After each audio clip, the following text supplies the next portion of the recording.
It's the one question that keeps every founder up at night and gives every investor pause. Why do so many startups just fizzle out?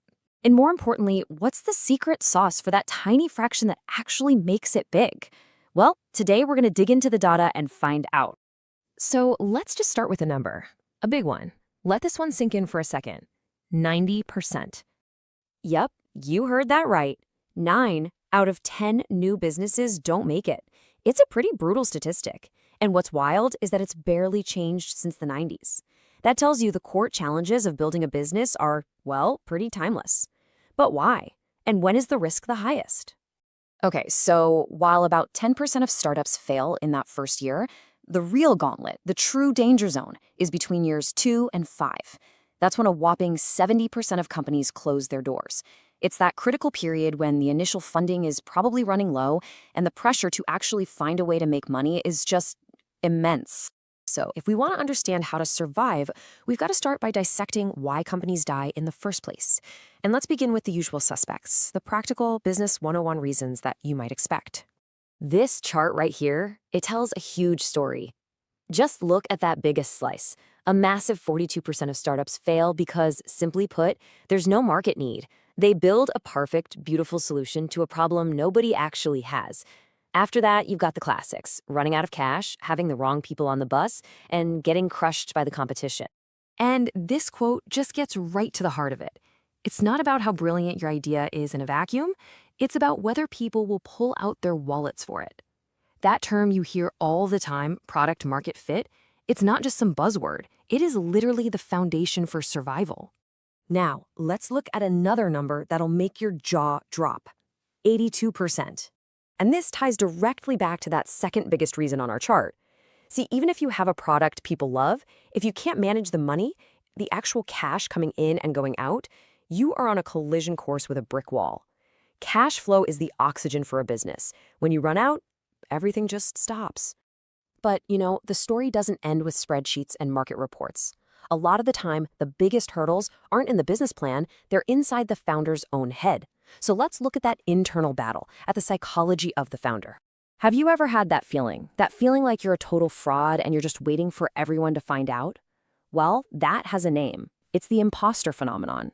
And research shows it is incredibly common when you step into a huge new role, like, I don't know, becoming a founder, where suddenly everyone expects you to have all the answers. And this is exactly what it sounds like. You hit a huge milestone, you secure funding, you get your first customers, but instead of feeling proud, that little voice in your head just whispers, "It was a fluke," or "They're going to figure me out." This inner conflict just drains your energy and can lead to burnout or, honestly, just making terrible decisions. And this feeling of being a fraud, it taps into something way, way deeper. It's not just about feeling like you're not good enough at your job. There's a much more primal fear going on. So here's something fascinating that academic research has uncovered. When a business is failing, founders don't just see it as a financial problem. They experience it as a drop in their social standing.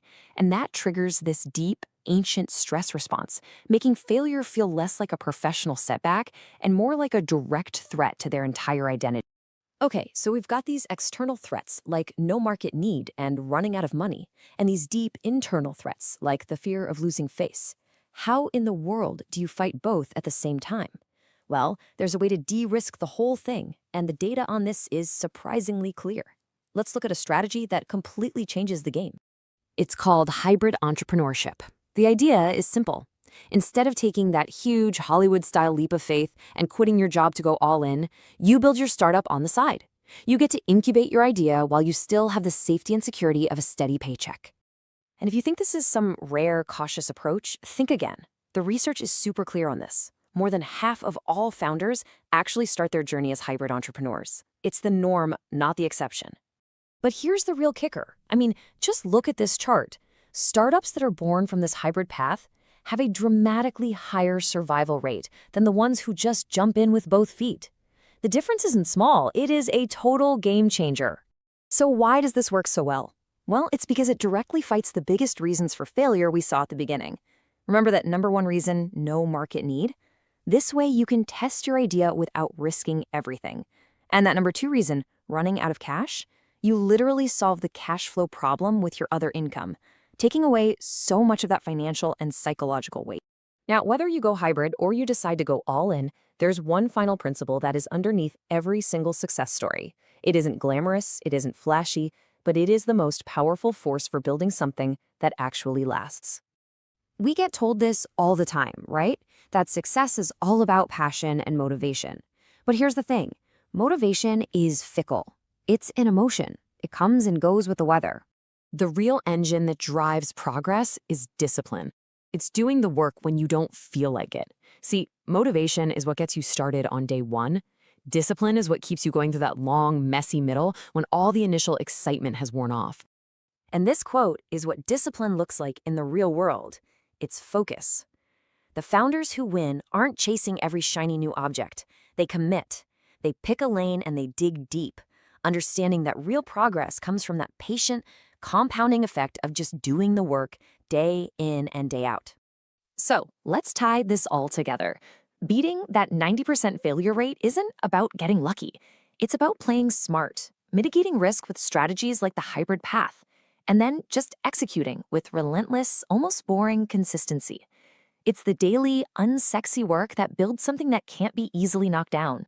Which really just leaves us with one final thought to chew on. We're all so obsessed with avoiding failure. But if every single attempt, even the ones that don't succeed, gives you experience, lessons, and resilience for whatever comes next, then maybe we need to completely redefine what it even means to fail in the first place.